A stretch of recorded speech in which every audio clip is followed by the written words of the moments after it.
ബ്രഹ്മദേവ ആ കാരണം എന്താണ് ദേശായി വിഷ്ണു, പിന്നെ കാരണോദക ദേശായി വിഷ്ണു, പിന്നെ ആരായിരുന്നു? എല്ലാവർക്കും പറയാട്ടാ.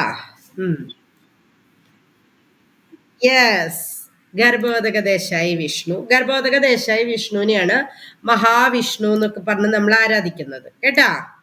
നമ്മൾ പോണോടത്തൊക്കെ നമുക്കറിയാം, ഗുരുവായൂർ അമ്പലത്തിൽ തന്നെ നമുക്കറിയാം വിഷ്ണുവിന്റെ ശരിക്കുള്ള ഫോട്ടോയില് എന്താണുള്ളത്, ഇതുപോലെ ആ താമരത്തണ്ട് ഉണ്ട്, നിങ്ങൾ ശ്രദ്ധിച്ചാൽ മനസ്സിലാവും.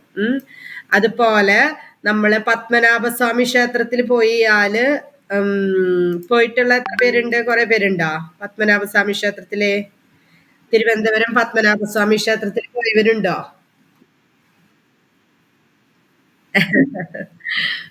ശരി. അപ്പൊ പത്മനാഭസ്വാമി ക്ഷേത്രത്തിൽ പോയിട്ട് കണ്ടിട്ടുണ്ട് എല്ലാവരും ഈ നാഭീന്ന് താമരപ്പൂവ് ഭാഗം കണ്ടോ? പത്മനാഭസ്വാമി ക്ഷേത്രത്തിൽ പോയാലും കാണാൻ പറ്റും. അതിന്റെ അപ്പുറം തന്നെ ഒരു എന്താണ് ആദികേശവ ടെമ്പിൾ ഉണ്ട്. അവിടെ എല്ലാം പോയി കഴിഞ്ഞാൽ നമുക്ക് ഇതേ രൂപം ഗർഭോദക ദേശായി വിഷ്ണുവിന്റെ രൂപം കാണാൻ പറ്റും. പിന്നെ വേറൊരു രൂപം കൂടി പറഞ്ഞല്ലോ, ഏതായിരുന്നു അത്? മൂന്നാമത്തെ അവതാരം. ആ കറക്റ്റ്. ഏത് സമുദ്രത്തിലാ ഉള്ളത്?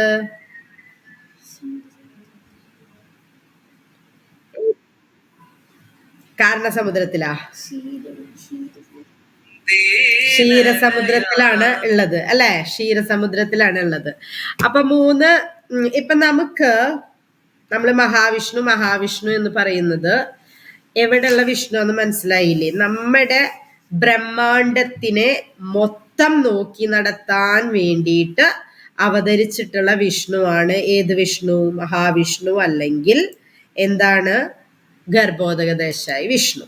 ഓക്കെ, ഇനി അതിലെ ഓരോ ജീവാത്മാക്കളെയും നോക്കി നടത്താൻ വേണ്ടിയിട്ടുള്ളതാണ് ക്ഷീരോദകദാശായി വിഷ്ണു, അല്ലെങ്കിൽ പരമാത്മാ രൂപം. അതെല്ലാവരുടെയും ഹൃദയത്തിലുണ്ട്. മനസ്സിലായില്ലേ? ക്ലിയർ ആയോ? ഭഗവാൻ തൂണിലും തുരുമ്പിലും ഉണ്ട് എന്ന് പറയുന്നതിന്റെ അർത്ഥം നിങ്ങൾക്ക് മനസ്സിലായോന്ന്? ഒറ്റാളും മിണ്ടണില്ലല്ലോ അവിടെ. അപ്പുറത്തെ ആളൊന്നുമില്ലേ? മനസ്സിലായി, വെരി ഗുഡ്. അപ്പൊ ഇനിയിപ്പൊ പറയാൻ പോകുന്ന കഥ എന്താച്ചാല്, ഇപ്പൊ ബ്രഹ്മ എങ്ങനെയാണ് ജനിച്ചത്, നമ്മുടെ ലോകം എവിടെയാ, ബ്രഹ്മലോകം എവിടെയാന്നൊക്കെ നമ്മൾ കണ്ടു അല്ലേ? നമ്മൾ ഏകദേശം മിഡിൽ ഭാഗത്തായിട്ടാണ് ഈ താമരത്തണ്ടിന്റെ ഉള്ളത്. അതിന്റെ ഏറ്റവും അറ്റത്താണ് ബ്രഹ്മാവ് ഉള്ളത് അല്ലെ? നമ്മളെക്കാൾ താഴെയുള്ള ലോകങ്ങളൊക്കെ നമ്മൾ ഇന്നലെ കണ്ടു. ഇനി നമ്മൾ കാണാൻ പോകുന്നത് എന്താണ്? ബ്രഹ്മാവ് ജനിച്ചപ്പോൾ ഭഗവാനെ കണ്ടോ? എന്താണ് ബ്രഹ്മാവിന് സംഭവിച്ചത് എന്നുള്ളതാണ്. ഓക്കെ, അപ്പോ ഈ ബ്രഹ്മാവ് ഈ താമരത്തണ്ടിലാണ് ഉള്ളത്, ഇതിന്റെ അറ്റത്താണ് ഉള്ളത് എന്നറിയാം. പക്ഷെ ആ താമരത്തണ്ടിന്റെ ഉയരം എത്രയെന്ന് പറയാൻ തന്നെ പറ്റില്ല അല്ലെ? ഇന്നലെ നമ്മൾ കണ്ടില്ലേ 14 ലോകങ്ങൾ അതിന്റെ ഉള്ളിലുണ്ടെന്നല്ലേ പറഞ്ഞത്? ക്ലിയർ ആയോ?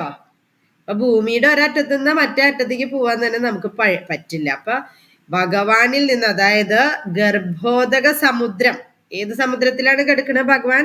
ഗർഭോദക സമുദ്രത്തിൽ കിടക്കുന്ന എവിടെയാണ് കിടക്കുന്നത്? ബെഡ് ഏതാന്നറിയോ ഭഗവാന്റെ? എന്തിന്റെ ബെഡിലാ കിടക്കണ ഭഗവാൻ? സർപ്പത്തിന് ഒരു പേരുണ്ട്. എന്താ അത്? കാളിയനോ? Ananthan, very good. അനന്തനാണ് ഭഗവാന്റെ ബെഡ്. ആ ബെഡുമ്മയാണ് ഭഗവാൻ കിടക്കുന്നത്. അനന്തൻ കിടക്കുന്ന ആ സമുദ്രാണ് ഗർഭോദക സമുദ്രം കേട്ടാ. ആ ഗർഭോദക സമുദ്രത്തിലെ എന്താ പറയാ, അനന്തന്റെ മേലെ നല്ല തണവില് നല്ല സുഖമായിട്ട് ആര് കിടക്കാണ്? ഭഗവാൻ കിടക്കുന്നുണ്ട്. ഭഗവാൻ കിടന്നിട്ട് നമ്മുടെ ഫുൾ യൂണിവേഴ്സിന്റെ പ്രവർത്തനം നിയന്ത്രിച്ചു കൊണ്ടിരിക്കുന്നത് ഭഗവാനാണ്. അവിടെയാണ് എന്താണ് പാദസേവനം ചെയ്തുകൊണ്ട് ആരിയിരിക്കുന്നത്? നമ്മുടെ ലക്ഷ്മി ദേവി ഇരിക്കുന്നത്. മാത്രല്ല നമുക്ക് ഈ ചിത്രമൊക്കെ കാണുമ്പോൾ വിചാരിക്കും ഇത് തൊട്ടടുത്താണല്ലോ ബ്രഹ്മാവ് എന്ന്. അല്ല, എത്രയോ ഉയരെയാണ് ആരിയിരിക്കുന്നത്, ഈ താമരത്തണ്ടിന്റെ അറ്റത്ത്. ഭഗവാന്റെ തൊട്ടപ്പുറത്തൊന്നല്ല ഇരിക്കുന്നത്, കണ്ടോ. ഇങ്ങനെ നോക്കിക്കഴിഞ്ഞാൽ താമരത്തണ്ട് വെള്ളത്തുനിന്ന് വന്നിട്ട് ഒരുപാട് ഉയരത്തിലേക്ക് പോയിട്ട് ഏറ്റവും ഉയരത്ത്. അപ്പൊ താഴത്തേക്ക് നോക്കി ഇങ്ങനെ നോക്കി കഴിഞ്ഞാൽ ഭഗവാനെ കാണാനൊന്നും പറ്റില്ല. മനസ്സിലായില്ലേ? ഈ ചിത്രം കണ്ടില്ലേ? ഈ ചിത്രത്തിലെ പോലെ താഴത്തേക്ക് ഇങ്ങോട്ട് നോക്കിക്കഴിഞ്ഞാൽ ഈ ചിത്രം ഒബ്സർവ് ചെയ്താല് ഏകദേശം നമുക്കൊരു രൂപം കിട്ടും. ഒരു മിനിറ്റ്. ഈ ചിത്രം, അതായത്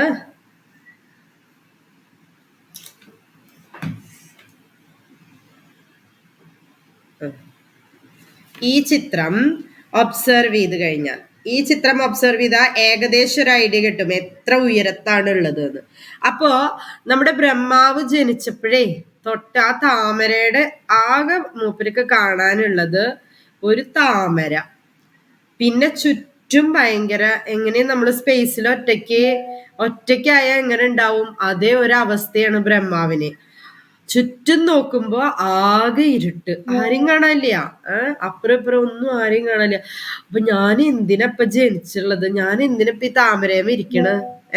ഇങ്ങനെയൊക്കെയുള്ള ചിന്തയാണ് ബ്രഹ്മാവിന് ഉണ്ടായി. ഞാനിപ്പോ ഈ താമരേമ ഇരിക്കണത് എന്തിനിപ്പ? ആരാണ്? ഇവിടുന്ന് ഞാൻ ജനിച്ച് വേറൊരാൾ ഇവിടെ കാണാനില്ലല്ലോ. എന്താ എന്റെ ലക്ഷ്യം? എന്റെ ജനനത്തിന്റെ ലക്ഷ്യം എന്താണ് എന്നൊക്കെ ഇങ്ങനെ ചിന്തിച്ചിട്ട് ഇരിക്കുകയാണ്. അപ്പൊ മൂപ്പര് വിചാരിച്ചു താമരത്തണ്ട് കാണാണ്ട് ഇതിന്റെ ഉള്ളിക്കൊന്ന് പോയി നോക്കാന്ന്. ഉള്ളിക്ക് കുറെ പോയി നോക്കിയിട്ട് ഒരന്തൊന്നും കിട്ടണില്ല. അപ്പൊ അത് കഴിഞ്ഞ് വീണ്ടും പുറത്തേക്ക് തന്നെ വന്നിട്ട് അവിടെ തന്നെ ഇരുന്നു. ഒരു അന്തവും കിട്ടുന്നില്ല. അങ്ങനെ കുറെ നേരം നിരാശനും വളരെ ഭീതിയോടുകൂടി, പേടി ആരുമില്ലല്ലോ, ഭീതിയോടുകൂടി ഇരിക്കണ സമയത്ത് തഭ എന്നൊരു സൗണ്ട് കേൾക്കും. എന്താ കേൾക്കുക? തപ എന്ന് പറഞ്ഞാൽ തപസ് ചെയ്യാൻ. അപ്പോ ആയിരക്കണക്കിന് വർഷങ്ങളോ 10,000-കണക്കിന് വർഷങ്ങളോ അതേ ഇതില് ധ്യാനിച്ച് ഒരുപാട് കാലം എന്താണ് തപസ് ചെയ്യാണ്. ആര് ചെയ്യുന്നത്? ബ്രഹ്മാവ്. അങ്ങനെ തപസ് ചെയ്തിട്ടാണ് എന്തുണ്ടായത്? ഭഗവാന്റെ ദർശനം ആർക്കുണ്ടായത്? നമ്മുടെ ബ്രഹ്മാവിനുണ്ടായത്. അപ്പൊ ഭഗവാന്റെ ദർശനം കിട്ടിയ ഉടനെ ബ്രഹ്മാവ് ചോദിക്കും, എന്തിനാ ഞാൻ എന്തിനാ ജനിച്ചിട്ടുള്ളത് എന്നുള്ള കാര്യമൊന്നും എനിക്കൊന്നും അറിയില്ല എന്നുള്ള രീതിയിൽ നിന്നപ്പോ ഭഗവാൻ ഏറ്റവും ശ്രദ്ധിക്കേണ്ട കാര്യമാണ്, നമുക്ക് നമ്മുടെ ബ്രെയിനോണ്ട് ഇന്റർപ്രറ്റ് ചെയ്യാൻ പറ്റുന്ന കാര്യങ്ങളല്ല എന്ത് ഭഗവാന്റെ കാര്യങ്ങൾ എന്ന് പറഞ്ഞു കഴിഞ്ഞാൽ, ഞാൻ ഇന്നും നിങ്ങളോട് ഗീതാ ക്ലാസ്സിലും പറഞ്ഞു തരാറുണ്ട്, ആത്മീയ കാര്യങ്ങൾ ഒരു ഹൃദയത്തിൽ നിന്ന് മറ്റൊരു ഹൃദയത്തിലേക്കാണ് കിട്ടുക. അങ്ങനെയാണ് ആ നോളജ് കിട്ടുക. അപ്പൊ ഇവിടെ എങ്ങനെയുണ്ടായത് എന്ന് വെച്ച് കഴിഞ്ഞാൽ, ഭഗവാന്റെ ഹൃദയത്തിൽ നിന്ന് ആരുടെ ഹൃദയത്തിലേക്ക്? ബ്രഹ്മാവിന്റെ ഹൃദയത്തിലേക്ക് 4 ശ്ലോകത്തിന്റെ രീതിയിൽ, 4 ശ്ലോകത്തിന്റെ രീതിയിൽ എന്താണ് സർവ കാര്യങ്ങളും. മനസ്സിലായ? 4 ശ്ലോകം എന്താന്ന് വെച്ചാൽ അതാണ് ചതുർശ്ലോകി ഭാഗവതം എന്ന് പറയും. ആ 4 ശ്ലോകത്തിൽ നിന്നാണ് ഫുൾ ഭാഗവതം, നമ്മളിപ്പോ ഈ പറഞ്ഞുകൊണ്ടിരിക്കുന്ന എല്ലാ കാര്യങ്ങളും ഉണ്ടായിട്ടുള്ളത് ആ 4 ശ്ലോകത്തിൽ നിന്ന്. പൂർണ്ണ നോളജ്, അല്ലെങ്കിൽ പൂർണ്ണ ആവില്ല കേട്ടോ, പൂർണ്ണ നോളജിന്റെ ഉറവിടം ഭഗവാൻ മാത്രമാണ്. ബ്രഹ്മാവിന് കിട്ടേണ്ടതായ നോളജ് എല്ലാം തന്നെ ആര് പറഞ്ഞു കൊടുത്തു? ഭഗവാൻ പറഞ്ഞു കൊടുത്തു. ബ്രഹ്മാവ് എന്തിനാണ് ജനിച്ചിട്ടുള്ളത് എന്ന് കൃത്യമായിട്ട് പറഞ്ഞു കൊടുത്തു. അതായത് ഒരു ഭൗതിക ലോകത്തിലെ ഒരുപാട് മനുഷ്യന്മാരെ സൃഷ്ടിക്കണം. മനുഷ്യന്മാരെ മാത്രമല്ല, ഒരുപാട് കാര്യങ്ങളുണ്ട്, ഒരുപാട് സൃഷ്ടികൾ നടത്താനുണ്ട്. ആ സൃഷ്ടികൾ നടത്താൻ ഭഗവാൻ നിശ്ചയിച്ച ഒരു വ്യക്തിയാണ് ബ്രഹ്മാവ്. ആ ബ്രഹ്മാവിനെ ഭഗവാൻ ആ നോളജ്, അതെങ്ങനെയാണ് സൃഷ്ടി നടത്തേണ്ടത് എന്നുള്ള സർവ കാര്യങ്ങളും എന്താണ് ഹൃദയത്തിൽ നിന്ന് ഹൃദയത്തിലേക്ക് പകർന്നു കൊടുത്തു എന്നാണ് പറയണത്. ഫുൾ കാര്യങ്ങൾ. ഇനി ഭഗവാന്റെ തന്നെ ഇപ്പൊ നാളെ പറഞ്ഞ അവതാരം എന്തായിരുന്നു? ലാസ്റ്റ് ക്ലാസ്സിൽ നമ്മൾ പഠിച്ച അവതാരത്തിന്റെ പേരെന്തായിരുന്നു? എഴുതണേറ്റി മുന്നേ പറയും. 3 തരം അവതാരം ഉണ്ട് ഭഗവാന്റെ എന്ന് പറഞ്ഞു. അതേതായിരുന്നു? ഗർഭോദയദേശായി, ക്ഷീരോദേശായി എന്ന് പറഞ്ഞില്ലേ നിങ്ങള്? അത് ഭഗവാന്റെ എന്തവതാര? പുരുഷാവതാരം. അപ്പോ ഭഗവാന്റെ പുരുഷാവതാരം നിങ്ങൾ പഠിച്ചു കഴിഞ്ഞു. ഭഗവാന് ഗുണാവതാരമുണ്ട്, ഗുണത്തിനനുസരിച്ചുള്ള അവതാരം, ഗുണാവതാരം. ഈ ഗുണാവതാരത്തിൽ വരുന്ന 3 ആൾക്കാരാണ് ആര്? ബ്രഹ്മാവ്, പിന്നെ ആരാണ്? ശിവൻ ആൻഡ് വിഷ്ണു. ഇതാണ് ഭഗവാന്റെ ഗുണാവതാരം. മനസ്സിലായില്ലേ? ഈ ഭഗവാന്റെ ഗുണാവതാരത്തിൽ ഒരാളാണ് ബ്രഹ്മാവ്. അപ്പൊ ബ്രഹ്മാവ് എന്ന് പറഞ്ഞാൽ ഭഗവാന്റെ ശക്തി ആവേശിച്ചിട്ടുള്ള ഒരു അവതാരമാണിത്. സൃഷ്ടിക്ക് വേണ്ടി ഭഗവാന്റെ ശക്തി ആവേശിച്ച് രൂപപ്പെട്ടിട്ടുള്ള ഒരു അവതാരമാണ് ബ്രഹ്മാവ്. ഇത്ര വരെയുള്ളത് മനസ്സിലായോ? ഇനി എന്തെങ്കിലും ഡൗട്ട് ഇതിലുണ്ടെങ്കിൽ ചോദിച്ചേ. സമയം കഴിഞ്ഞു അല്ലേ? സമയം കഴിയ പെട്ടെന്ന്. നിങ്ങളോട് കഥ പറയാനേ പറ്റുന്നില്ല. മനസ്സിലായില്ലേ?